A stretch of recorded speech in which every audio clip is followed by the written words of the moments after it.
मध्य प्रदेश के सीधी जिले के ग्राम उपनी में जन्मे और पले बढ़े युवा कलाकार और लोक गायक संदीप तिवारी कोविड-19 के दौर में एक जागरूकता गीत को लेकर सोशल मीडिया के माध्यम से सुर्खियों में आए, जिसके बाद एक छोटे से गांव से निकलकर मायानगरी मुंबई तक छाप छोड़ने में कोई कोर कसर नहीं छोड़ी। आपको बता दें कि संदीप तिवारी एक छोटे से गाँव जो सीधी जिला मुख्यालय से तकरीबन 10 किलोमीटर दूर उपनी के रहने वाले हैं, जो कि गांव के ही सरकारी विद्यालय में पठन पाठन करने के बाद गायकी को अपना आधार बना डाला, जहां आज गांव से लेकर मुंबई शहर तक काफ़ी हद तक सुर्खियां बटोर रहे हैं। आइए आज युवा लोक गायक संदीप तिवारी से विभिन्न पहलुओं पर बात करते हैं और जानने का प्रयास करेंगे कि अचानक इस क्षेत्र में आने की प्रेरणा उन्हें किनके मार्गदर्शन में मिली और किन्हें अपना आइडल मानते हैं। इनसे यह भी जानने का प्रयास करेंगे कि विगत दिनों सीधी में हुए पेशाब कांड में हुई कार्यवाही और इस जघन्य अपराध को लेकर इनका क्या कहना है और कितना हद तक किनको दोषी मानते हैं। नमस्कार, मैं हूं प्रताप सिंह, आप देख रहे हैं बिंदु ग्राम न्यूज। हम आज एक ऐसी शख्सियत के साथ बैठे हैं जो एक लोक गायक कलाकार हैं, संदीप तिवारी। ये हैं मध्य प्रदेश के सीधी जिले के उपरी गांव से। जानने का प्रयास करेंगे इस क्षेत्र में कैसे ये कदम रखे हैं, कहाँ से इनको प्रेरणा मिली है और अभी जिस रास्ते पे जिस जगह पे पहुंच चुके हैं, किनके माध्यम से पहुंचे हैं, कौन कौन इनको सहारे दिए हैं। नमस्कार संदीप। सबसे पहले अपना का बहुत बहुत धन्यवाद। धन्यवाद। जो लोग देख रहे हैं आप सभी को मैं संदीप तिवारी बहुत बहुत प्रणाम करता हूँ। जैसे आप लोक गायक कलाकार हैं, आप ये शुरुआत कहाँ से किए? देखिए, सबसे पहले कहीं से शुरुआत होती है तो इंसान अपने घर से आगे बढ़ता है। छोटा था जब मम्मी हमारी खाना बनाती थी, उस समय पर वो शाम को हमेशा खाना बनाते समय गाना गुनगुनाया करती थी। बिल्कुल। वो गाना मेरे कानों में आवाज जाती थी और मैं उसको सुनता था और सुबह पूरे दिन उसी को रट लगाए हुए मैं गाता था। तो वहाँ से मैं धीरे धीरे 1 2 3 4 5 करते करते फिर स्कूल में लगातार कार्यक्रम हुआ करते थे, वहाँ बढ़ चढ़ के हिस्सा लेता था। तो सबसे पहले शुरुआत मेरी मम्मी के साथ, मम्मी के जो गीत थे वो हमारे कानों में जाते थे, उनको सुन के हम गाना शुरुआत करते हैं। बिल्कुल। नहीं, ऐसे भी माँ बाप तो सबसे प्रथम गुरु होती हैं और दूसरे गुरु भी जब विद्यालय में जाते हैं वो होते हैं। तो आप इस क्षेत्र के भी गुरु आपके मम्मी जी हैं? मम्मी जी हैं। और उसके बाद जिनको मैंने सुन के, जिनको मैंने कॉपी किया है वो अभिषेक रसिक चाचा जी हमारे। कहीं किसी को आइडल नहीं मानता, किसी की तरह मैं नहीं गाता, मैं खुद अपनी तरह गाता हूँ, लेकिन उनके जैसा गाने का प्रयास करता हूँ। बिल्कुल। उनकी तरह गाता नहीं, उनके जैसे गाने का प्रयास करता हूँ, मैं उन्हीं की कॉपी करता हूँ। जैसे आप एक बहुत छोटे से गांव से हैं, लगभग इस गांव को तो बाहर तो कोई नहीं जानते होंगे आसपास के अलावा, है ना? सीधी जिले का उपनी गांव है, आप यहाँ जन्मे, यहाँ से पले बढ़े और अभी आप कुछ दिन पहले हम ये देखते थे सोशल मीडिया के माध्यम से, न्यूज़पेपरों में भी छपता था, आप मायानगरी मुंबई में भी आप अपनी धूम मचाए थे। आपका यहाँ से वहाँ तक का सफर कैसे हुआ? पहले छोटे करता था हमेशा, जैसे किसी ने बुलाया मैं वहाँ पे ना नहीं करता था। हाँ। भले सबसे अंत में मुझे गाने का अवसर मिले पर मैं कार्यक्रम के अंतिम तक डटा रहता था। तो मैं एक बार गाते गाते पहुंचा बघोर, और बघोर के लोग बहुत सारे मुंबई में रहते हैं वहाँ। तो उन्होंने जब मुझे गाते हुए सुना तो उन्होंने चर्चा की पर मुंबई आओ। मैं धीरे धीरे करके मुंबई पहुंचा और मुंबई गणपति का बहुत बड़ा उत्सव हुआ करता है। वहाँ हर तरह से प्रोग्राम, कुछ भी हो, गणपति में बहुत सारे प्रोग्राम होते हैं। तो मैं वहाँ पहुंचा और वहाँ फिर मुझे 2-4 मंच मिले और अच्छे मंच मिले, अच्छे खासे लोग मिले। तो फिर मुझे दूसरे लोगों के पास जाने का अवसर मिला और फिर वहाँ हमने अपनी प्रस्तुतियाँ दी। लोगों ने मुझे बतौर पुरस्कार से सम्मानित किया गया, बड़ा अच्छा लगा। पर वहाँ का माहौल और यहाँ के माहौल में बहुत सा अंतर है, वहाँ अपने लोग नहीं हैं। बिल्कुल। जो मज़ा यहाँ है वो मज़ा अपने क्षेत्र को छोड़ के बाहर नहीं, जो कि उस माहौल में फिर ढलना पड़ता है, उनकी भाषा को हमें बोलना पड़ता है, उनके जैसा मुझे बनना पड़ता है। और हम एक ठहरे गांव से, तो गांव से जब हम चल के बाहर माया नगरी या फिर किसी बड़े शहर में निकलते हैं तो उनके जैसा मुझे बनना पड़ता है। एक कलाकार अपने आप को हर भाषा में, हर परिस्थिति में, हर स्थिति में ढाल ले और अपने आप को निखार दे, तो फिर उससे बेहतर कुछ कोई कोई नहीं। मिलाकर जैसे अन्य शहरों में अगर जाते हैं तो कठिनाइयों का सामना करना पड़ता है, बिल्कुल करना पड़ता है, लेकिन आत्मसम्मान, अपने अंदर विश्वास होना चाहिए कि हम कहीं पे पीछे नहीं हटेंगे। जो हमारे पास है उसको हम लेके आगे बढ़ते जाएंगे। तो जैसे आप यहाँ की जो लोकल भाषा है बघेलखंड है, आप किन किन भाषाओं में, जैसे बघेलखंडी में आप गाते हैं, बुंदेली में गाते हैं या हिंदी में गाते हैं, किस तरह के गीत गाते हैं? जब मैंने गायकी की शुरुआत की थी तो सबसे पहले मैं कोरोना काल में गाया था। हाँ। सीधी जावे पुलिस मारी, वो बघेली से मेरी शुरुआत हुई थी। हाँ। और फिर वहां से गाते गाते मैंने बहुत सारे बघेली गाने गाए हैं। बघेली गीत मैंने खुद लिखे हैं, यातायात पर लिखा है, निगाह से गाड़ी चलावा। हमेशा ज्यादातर फोकस बघेली में ही रहता है, लेकिन जहां हम बघेली के लिए नहीं पहुंच पाते हैं, जहां के लोग बघेली नहीं समझते हैं, जैसे हमें बड़े मंच मिले, वहां गाने का अवसर अगर मुझे मिला तो मुझे हिंदी में ही गाना पड़ता है। तो हमारे पास दोनों ऑप्शन है, हम हिंदी में भी गाते हैं और बघेली में भी गाते हैं। लेकिन मेरी ठोस शुरुआत बघेली है, क्योंकि मैंने जब शुरुआत की थी तो जब कोरोना का आया था, आपने देखा होगा, आपने वही डिबेट लिया था, तो मैं वहां पे शुरुआत की थी सीधी जावे पुलिस मारी के कर तू गोहरो पे। तो वहां से मेरी शुरुआत हुई थी और आज तक शुरुआत ठीक ठाक हुई भगवान की कृपा से, और जो लोग देख रहे हैं उनकी कृपा से अच्छा चल रहा है। जैसे आप बघेली की बात की है, बघेली के अलावा आप हिंदी में भी गाते हैं, तो उद्देश्य क्या है आपका? बघेली को आगे बढ़ाने का उद्देश्य है या फिर एक सिंगर बन के निकलने का उद्देश्य? देखिए, मेरा किसी को बढ़ाने का उद्देश्य नहीं है, क्योंकि बघेली मेरी बपौती है। बघेली को हम लेके अकेले आगे नहीं जा सकते हैं। बिल्कुल। बघेली में बहुत सारे लोग काम कर रहे हैं, बहुत बड़े बड़े स्टार काम कर रहे हैं, तो वो बघेली को लेके आगे जा रहे हैं, उन्हीं के पद चिन्हों पे हम चल रहे हैं। तो मेरा मेन उद्देश्य एक कलाकार है, मैं गाता हूँ। बघेली में मौका मिलेगा तो बघेली में भी गाऊंगा, हिंदी में मौका मिलेगा तो हिंदी में भी गाऊंगा, लेकिन जो भी मुझे जैसे लोग पसंद करेंगे उस हिसाब से मैं गाऊंगा। लेकिन ज्यादातर मैं क्षेत्रीय कार्यक्रमों में, क्षेत्रीय लोगों के बीच में मैं बघेली में गाता हूँ। जैसे अपने क्षेत्र के चर्चित कलाकार है अविनाश तिवारी, वो बघेली को लेकर आगे निकल रहे हैं। बघेली में कई कॉमेडी बनाए, फिर इसके बाद अभी एक फिल्म निकाल दी है, अभी दूसरी फिल्म साल की फिर से कंप्लीट होने वाली है। तो अगर आपका भी उद्देश्य बघेली को आगे बढ़ाना हो तो साथ में मिलकर काम क्या नहीं कर सकते हैं? देखिए, ऐसा है कि एक अपना अपना होता है कि हम अपने हिसाब से काम करेंगे। हाँ, ये भी है। तो वो बघेली को लेके आगे चलूंगा, क्योंकि पहले से उद्देश्य था। कल मैंने पोस्ट भी डाला था कि 5 साल हम कह रहे हैं कि 5 साल पहले बघेली फिल्म बनना चाहिए, आज बघेली फिल्म बन गई। आज बघेली में 2 फिल्म बन गई है, जहाँ तक मैं जानता हूँ। बुधिया बनी है, कुमारपुर बनी है। बघेली उनका वो फिल्मों के माध्यम से आगे बढ़ाएंगे, लेकिन मेरा उद्देश्य है कि हम बघेली को घर घर तक पहुंचाएंगे गा गा के।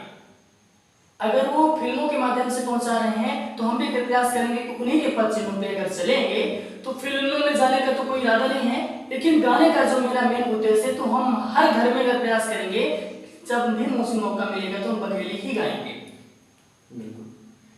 इसे लोक गायक जो होते हैं एक प्रेरणा भी होते हैं क्षेत्र के, और जो क्षेत्र में जो समस्याएं होती हैं अपने गीतों के माध्यम से कुछ संदेश भी देते हैं, जैसे आप कोरोना काल में दिए थे, है ना।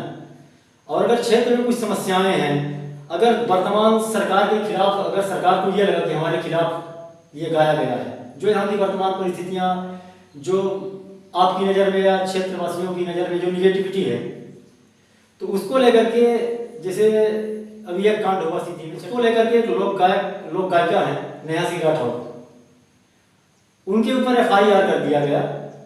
वजह क्या थी? सिर्फ इसी मुद्दे को लेकर के कुछ टिप्पणियां उनके द्वारा की गई, एक छोटा सा गाना गाया गया उनके द्वारा। ये कहाँ तक जायज है आपके हिसाब से? ये तो तय है कि काबा, अगर आप कुछ नहीं जानते काबा मतलब क्या जानते हैं आप, पहले तो उसको खंगालिए, उसके बारे में आप जानिए। कुछ आप अफवाह नहीं फैला सकते हैं कि मतलब वहाँ पे कुछ नहीं है, बहुत कुछ है। जो आपको दिख रहा है उसको आप दरकिनार करके, जो आपके साथ नहीं हुआ है उस घटना को आप आगे ले जा रहे हैं। अभी सिटी में एक पेशाब कांड हुआ था, उसमें भी मैंने गाना गाया है, छोटी सी बच्ची के लिए मैंने गाया है, बघेली में भी गाया है। गिराए दहीन ना घर बा हमारे गिराए दहीन। तो मेरा उद्देश्य है कि अगर आपने उस गाने को गाया है एमपी में काबा तो ठीक है, कोई दिक्कत नहीं है, आपके नज़र में था कि ये चीज़ है तो गा दिया है। लेकिन हम एक स्वतंत्र कलाकार हैं, हम कुछ भी गा सकते हैं, हम कहीं भी पहुंच सकते हैं, हम किसी के अंतर तक जा सकते हैं, लेकिन मर्यादित शब्द का ही प्रयोग हो, अमर्यादित ना हो। आपने गाया है, आपके खिलाफ एफआईआर हुआ है, आपके साथ बहुत सारे विरोध में लोग हैं, हम भी विरोध में, आप भी विरोध में, फला सब विरोध में, ऐसे कोई बात नहीं, मतलब जो गलत करेगा उसके विरोध में होंगे। लेकिन आपने अच्छा किया है, गाया है, खूब सोशल मीडिया पे आप जस बटोर रहे हैं, अच्छी बात है, लेकिन बढ़िया है, ठीक है। नहीं तो आपके हिसाब से क्या कहीं पे अमर्यादित शब्द आए हैं क्या? वो एक मामा शकुनी रहले, एक मामा कंस रहले, दूसरा तीसरा अवतार, ये तो गलत शब्द है, ये गलत। उनसे कंपेयर आप नहीं कर सकते, वो महान हस्तियां अपने हिसाब से किया था, लेकिन ये आपके हिसाब से गलत नहीं कर रहे हैं। जहां हो रहा है, आप अगर जो दोषी है उसको हम सजा दे रहे हैं ना, बिल्कुल। अगर सामने वाले ने बाथरूम कर दिया तो हम उसको सजा दे रहे हैं। एक सवाल यहाँ पे ये पैदा होता है, गुनाह कोई किया, गुनाह तो वो जो थे वो किए, प्रवेश शुक्ला, लेकिन जो उनका घर बना हुआ था उनके माँ बाप बनवाए थे, ये कहाँ तक जायज है कि वर्तमान सरकार उनके माँ बाप का बनवाया हुआ घर आसियाना उजाड़ दे? ये कहाँ तक जायज? मैंने गाना गाया है, पापा के गलती से पूछा ना सबका होगा बा। पापा की गलती की सजा उनसे पूछो, गलती उसने की। लगते आषाढ़वा टोरी दीन घरवा, कहाँ हो रहो बहना मामा हमका बताब, कहाँ हो रहो बहना। वो छोटी सी बच्ची पूछ रही, हम कहाँ घर गिराना अनुचित, लेकिन जो गलत है दोनों ने गलत किया है, बाथरूम करने वाला भी गलत किया है और घर तोड़ने वाला भी गलत किया है। आप हमारा आशियाना उजाड़ देंगे तो आपको हमको सजा दीजिए ना। हमारे मम्मी पापा भाई बहन या फिर दूसरे लोगों की क्या गलती है? क्या किसी के माँ बाप चाहते हैं कि किसी का बेटा जाके दारू पी किसी पर बाथरूम करे? क्या किसी के मम्मी पापा कहते हैं कि बेटा तुम जाके किसी के साथ गलत करो? क्या किसी के मम्मी पापा चाहते हैं कि हमारा बेटा कुत्ते की तरह आवारा रोड में घूमे? माँ बाप किसी का कभी हित नहीं चाहे, कभी अनहित नहीं चाहती। माँ बाप हमेशा चाहते हैं कि हमारा बेटा अच्छा काम करे और अच्छे पर चिन्हों पे चले, जिससे हम भी सर उठा के मेरी एक दिल में तमन्ना थी कि इससे जब मेरे पापा रोड पे निकले तो लोग ये कहें कि संदीप के मम्मी पापा जा रहे हैं। बिल्कुल, ये मेरे दिल की तमन्ना थी। जब मैं बहुत छोटा था, 8वीं 9वीं पढ़ता था, तभी से मुझे था कि मुझे एक ऐसा कुछ काम करना है जिससे मेरे नाम से मेरे मम्मी पापा पहचाने जाए, लोग ये कहें कि संदीप के मम्मी पापा जा रहे हैं। और भगवान की कृपा से, आप लोगों के सहयोग से, मम्मी पापा के आशीर्वाद से आज ऐसा है कि लोग कहते हैं कि संदीप तिवारी के मम्मी पापा जा रहे हैं। ठीक, ये सफर आपका जैसे अभी मुंबई तक पहुंच गया है, अभी और आगे आपके क्या चलते जाना है, रुकना नहीं है। भगवान ने मुझे एक मनुष्य तन दिया है, दोबारा मुझे इस जन्म में नहीं आना है, ना तो मुझे दोबारा बोलने का, जैसे आपके साथ में बैठ के आदान प्रदान करना हुए मुझे मौका नहीं मिलेगा।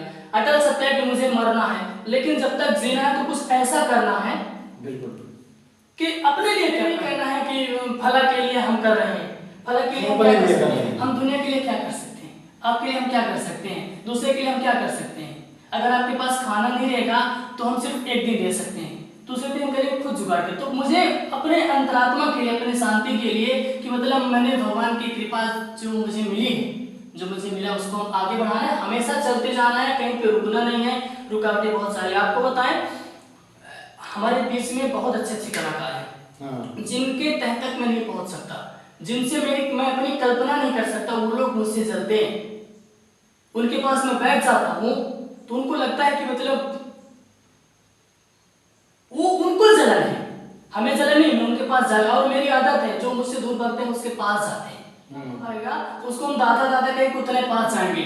लोग जो हमसे जलते हैं, जो हमसे बात नहीं करना चाहते, उनसे जानबूझ के बात करते हैं, दादा ये वाला सुर यहाँ पे लगेगा, मतलब दादा ये वाला गाना कैसे होगा। हम जान रहे हैं कि वो हमसे बात नहीं करना चाह रहा हैं 2 लोग, उनका नाम नहीं लूँगा। बहुत अच्छे कलाकार हैं, बहुत अच्छी उनकी पहचान है, बहुत अच्छी उनकी आवाज़ है, बहुत अच्छे माने जाने कलाकार हैं। सीधी के ही हैं, बहुत दूर के नहीं हैं। और कुछ लोग मेरे पसंद करते हैं, हमको अपने साथ बैठाते हैं, उठाते हैं, ले जाते हैं। जैसे मेरे साथ शिवेंद्र रहता है और नितिन तबला बजाता है, अच्छा तबला बजाता है, प्रकाश पैर बजाता है, मेरा भाई मेरे कार्यक्रम में एंकरिंग करता है। तो मतलब एक टीम बनी है, सरगम रस प्रवाह टीम बनी है। और वो टीम आज सीबी में ऐसा कोई कार्यक्रम नहीं है जिसमें एक बंदा नहीं पहुंचा है। अगर हम नहीं पहुंचे तो सीबी पहुंचा है जो आर्गन बजाता है, अगर वो नहीं पहुंचा तो प्रकाश पहुंचा जो पैर बजाता है, अगर प्रकाश भी नहीं पहुंचा तो जो तबला बजाता है नितिन वो पहुंचा है, अगर नितिन नहीं पहुंचा तो एंकरिंग करता है वो पहुंचा। मतलब कोई ना कोई सरगम रस प्रवाह का व्यक्ति हर कार्यक्रम में पहुंचता है। हाँ, लोगों को लगता है कि मतलब जो जलते हैं उनको भी मेरा प्रणाम है, उनसे मेरा कुछ बल बढ़ता है। बिल्कुल, मैं उनसे बार बार खोद के हर चीज पूछने का प्रयास करता हूँ कि दादा ये चीज समझ में नहीं आती, दादा ये चीज समझ में नहीं आती, दादा ये समझ में नहीं आता। तो दादा को भी लगता है कि यार ये बात पर खोद के पूछ क्यों रहा है। लेकिन मेरा सिर्फ एक ही उद्देश्य है, जितना दूर आप जाओगे हम उतना ही आपके पीछे पीछे भागते चले जाएंगे। मुझे जलन नहीं है, लेस मात्र मुझे क्षण मात्र घमंड नहीं है, लेस मात्र मुझे जलन नहीं है, लेस मात्र हम किसी से ये नहीं कहते हैं कि फला व्यक्ति इतनी दूर निकल गया। भैया उसके अंदर काबिलियत है तो निकल रहा है, हमारे अंदर भी काबिलियत होगी तो हम भी धीरे धीरे उसके पास पहुंचने का प्रयास। कोई ईर्ष्या नहीं, कोई द्वेष नहीं, बस हम सबको पसंद करते हैं। लेकिन अभिषेक रसिक मेरा एक आइडिया है जिसको मैं देख देख के गाता हूँ।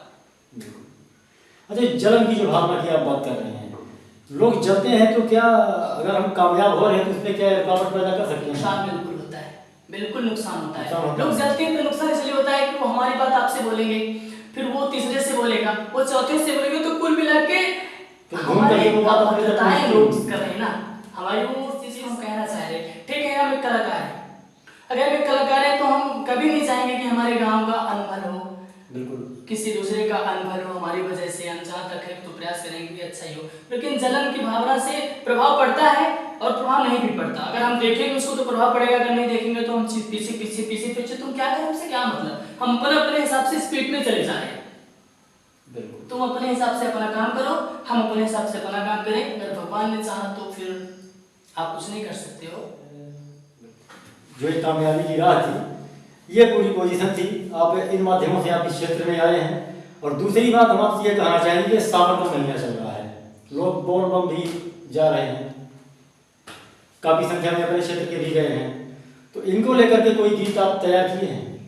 देखिए, भी तो मैंने लिखा नहीं है, लेकिन 30 अगस्त को जन्मदिन है मेरा हर रक्षाबंधन को जन्मदिन होता है, तो एक गीत गजब लिखूंगा, सावन के महीने के ये गीत लिखेंगे और हम 2 लोग लिखेंगे उसको, हम लिखेंगे और शिवन लिखेगा, तो दोनों लिखेंगे हम, और उसको लिख करके हम लोग कंपोज करेंगे, खुद म्यूजिक देंगे, खुद इंस्ट्रूमेंट बजेगा खुद का, और इसी कमरे में रिकॉर्डिंग होगी।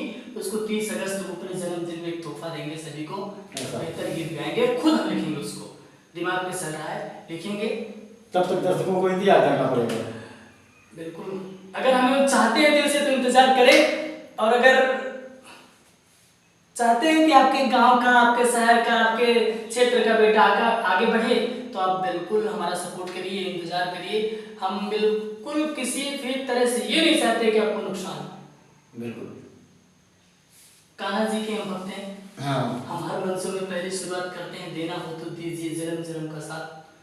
तो यही हम सबसे कहते हैं, जो भी मिलता है मुझसे, छोटे मिलते हैं तो उनको भी कहते हैं भैया मेरा हमेशा साथ दीजिएगा, बड़े मिलते हैं तो बतौर प्रणाम करके बताते हो हमेशा साथ दीजिएगा मेरा। हम कुछ नहीं है, हम कुछ नहीं है, हमें मात्र खड़े हैं तो आप मुझे पीछे से धक्का दीजिए कि हम आगे बढ़े।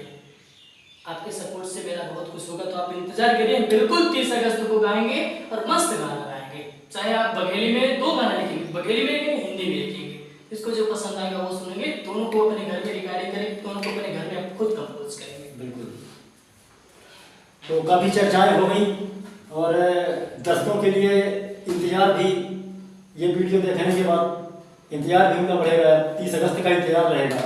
तो क्या कहना हम चाहिए? सिर्फ आपसे सबसे ये निवेदन करेंगे कि आप मेरा सपोर्ट करिए, आप ही मेरी ताकत हो। हर कलाकार कहता है आप मेरी ताकत हो, तो हम भी कहते हैं आप मेरी ताकत हो, आपकी वजह से मैं हूं। अगर हम किसी गाने को गाते हैं, अगर आप नहीं सुनोगे तो हम कहें किसके लिए गाएंगे, क्यों गाएंगे हम? इसलिए सबसे मेरा यही निवेदन है, सबसे मेरा यही अनुरोध है, संदीप तिवारी का सपोर्ट करिए। जो संदीप तिवारी से बन सकेगा आपके लिए करेगा। हाँ, ये नहीं कह सकता कि हम हर महीने वीडियो देंगे, हर महीने में ऑडियो दूंगा, हर महीने में कुछ भी करूंगा, ऐसा कुछ नहीं है। जब मेरा स्वतंत्र मन रहेगा, स्वतंत्र मन का मतलब जब कोई सा मुद्दा उठेगा तो मैं हमेशा गाना लिखता हूँ। हम कई सारे गीत लिखे हैं, बघेली में लिखे हैं, सबके लिए गीत लिखता हूँ। अभी मैंने कलेक्टर से के लिए गीत लिखा, उसको भी मैंने रिकॉर्ड किया है, उसको भी मैंने यूट्यूब पे डाला नहीं है, उसको सोशल मीडिया के प्लेटफॉर्म में मैंने नहीं दिया है। और मैंने यातायात पे गाने गाए हैं। एक मैंने मनोज सर बड़े अच्छे पत्रकार हैं, उन्होंने मुझे फ़ोन किया था कि गाने मेरे चैनल के लिए होना चाहिए, मैंने उनके लिए गाए हैं। और एक सीवी के 2-3 चैनल उनके लिए मैंने गाने गाए, बहुत सारे गाने गाए हैं और लोग सुन भी रहे हैं, जिनको पसंद आ रहा है सुन रहे हैं। सबसे मेरा यही निवेदन है कि आप लोग मेरा सपोर्ट करिए, आप लोग मेरा हौसला बढ़ाइए। आप लोगों की वजह से मैं हूँ और मेरी वजह से आप नहीं है, आपकी वजह से मैं हूँ। चलिए, धन्यवाद। बहुत बहुत धन्यवाद आप सभी को। मैं संदीप तिवारी बहुत बहुत प्रणाम करता हूँ। आप हमेशा हंसते रहो, मुस्कुराते रहो, जहाँ भी रहो स्वस्थ रहो। आपका बहुत बहुत धन्यवाद। आप मेरे यहाँ पहुँचे, धन्यवाद आपका, प्रणाम।